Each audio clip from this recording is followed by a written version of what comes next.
Moving On by Cassie Beebe. Chapter 1, May 5th, 2017. That was the day that I was supposed to die. Contrary to how these stories usually begin, the day did not start just like any other. It was a Saturday, and if it had begun like any other, I would have sprung out of bed at the stroke of 7 and met my mom in the kitchen for our weekly run. Not daily, because neither of us were actually into fitness, but we were both determined to exercise at least 3 times a week, so as not to fall into the sedentary lifestyle category. So, we had Pilates on Sunday evenings, a midweek class on Wednesdays that depended on our mood of the month, current mood, kickboxing, and a morning run every Saturday to start the weekend off well. If I hadn't woken up with a splitting headache, I would have gotten up the minute my alarm sounded, slipped into some yoga pants and my favorite motivating tank top, run like Chris Evans is waiting for you at the finish line, and bounded down the hall. If I hadn't shuffled gently into the kitchen, stomach already churning in preparation for the vicious attack it had already planned for the evening. I would have enjoyed one of my mother's especially delicious pre-workout smoothies. It was no fancy trick, really. She just hid all the healthy green stuff beneath so much peanut butter, bananas, and cocoa powder that you felt like you were getting away with eating dessert for breakfast. In retrospect, it probably wasn't much of a healthy meal after all that, but drinking something blended out of a motivational tumbler, strong as the new skinny, made us feel good about ourselves for a minute. But I did wake up with a splitting headache, and my stomach was trying to destroy my body from the inside out. So that morning, I slinked down the hall, slumped into a stool at the kitchen counter, and let my face fall against the cool faux marble, wrapping my blankets together around myself as my mom hovered over me, making worried sounds. "Oh, sweetheart," she cooed, running gentle fingers over my back in soothing patterns. "I'll crush up some medicine into your smoothie." I groaned at the thought of the sweet, thick liquid of bile rising in my throat.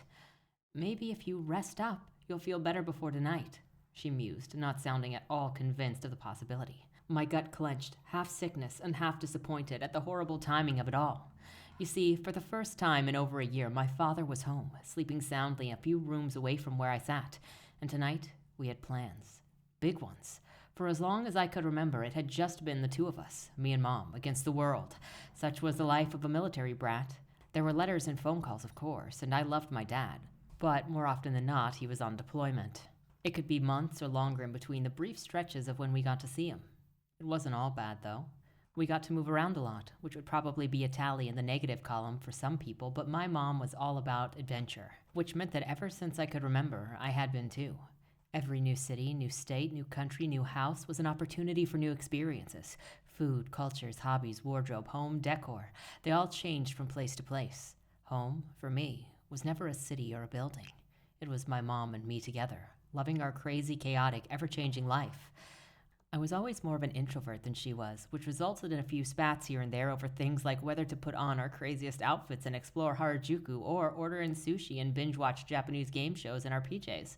But those tiffs never lasted long. She never ceased to sacrifice her own desires for mine, and she always did it with a smile. Getting herself so hyped up for the new plan, I could almost forget it was my idea and not hers. "Oh, there's a great sushi place just down the road. Let's get 2 rolls each and we can share. And what was that one show called? The one where they got shot in the butt with a confetti cannon when they lose? Let's watch that one." It was easy to say that my mom had been my best friend for 17 years. There was no real competition, honestly, given how often we moved around. It was tough to make any real lasting friendships when you didn't know how long you were going to be at school, or even in that country. But even if we had settled down in one place, nobody could have compared to Mom. Growing up, Eliza Benson as a mother had been the greatest joy of my life. But of course, having my father around added something extra special to Team Benson. We were always a team of 3, even when Mom and I were holding down the fort on our own. But on these rare, special occasions, when our third musketeer was home, we tried to plan as many family activities as possible in the short amount of time we had together. Normally, we got about a week of time with Dad, sometimes more. But this time, it was only a few days before he had to go back on the plane. So instead of our usual chill weekend-long dad time marathon, we planned a full weekend of events to make up for the lost time, starting with a fancy 5-star dinner and tickets to Wicked on Saturday night. We were living in New York City at the time, and Mom and I had been staving off our urges to see a Broadway show for months, saving it for when Dad would come home and we could enjoy it together for the first time. Mom and I had even bought brand new dresses for the event, hers maroon and slinky with a low back, and mine multicolored with a form-fitting bodice and a small train of thin, wispy chiffon in the back. We even sprung for new shoes when I discovered none of my heels were tall enough to keep me from tripping over the train. But alas, my body had betrayed me. Despite my mother's blind hope that morning, there was no improvement in my condition by the time our dinner reservations were rapidly approaching. Ever the self-sacrificing woman, Mom immediately began reshaping the plans for the evening to cater to my ailing body. Maybe that restaurant could do some special takeout or delivery. Could you call and ask Jack? She turned to my dad, and he hoisted himself out of the recliner to fetch the phone. Is there a movie version of Wicked that we could rent? She asked herself, searching her sweatpants pocket for her cell phone to Google. I mean, of course there's Wizard of Oz, but that's not the same. There's gotta be something. Mom, this is ridiculous, I moaned from my makeshift sick bed on the other couch, taking my eyes off the Friends marathon that we had all been watching together for the past several hours. I'm not going to let you guys miss Wicked for me. Honey, she demanded with a firm look. No, I said, straining up to a sitting position as my dad returned to the living room with the phone. You guys have been miserable with me all day. Let me be miserable on my own for a few hours. But it's family night, Mom protested. We can't go without you, Dad agreed. Of course you can, I said, my chest already squeezing at the idea of them leaving. All I have the energy for tonight is this, I gestured to the TV. You two cats are young and in love. You've got to get out there and paint the town. Mom giggled at my phrasing.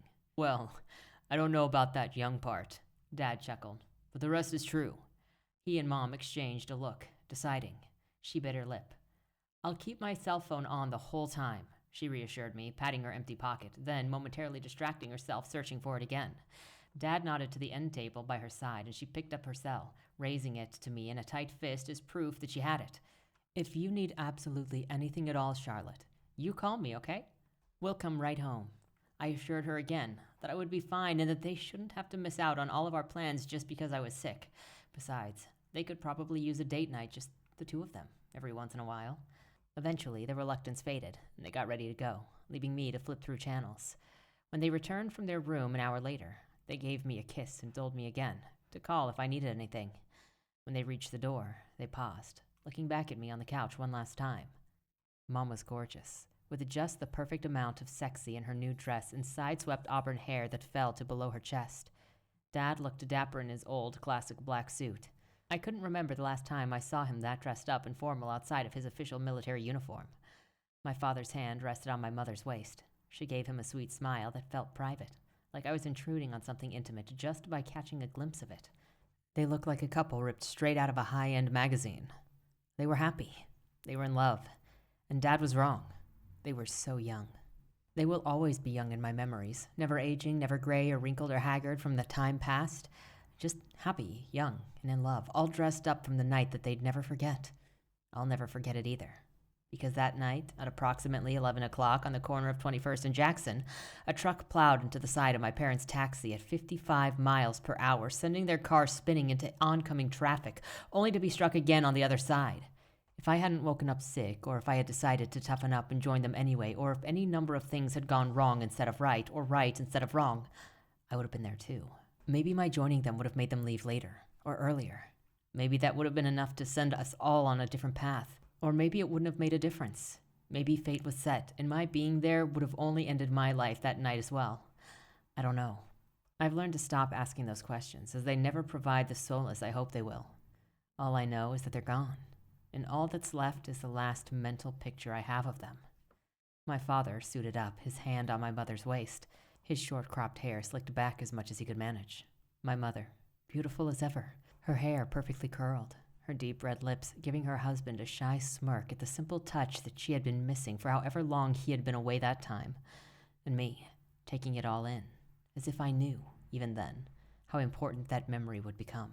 How often I would pull it from the depths of my mind and examine it again and again, savoring every detail of the last time I saw my parents alive, young, and in love.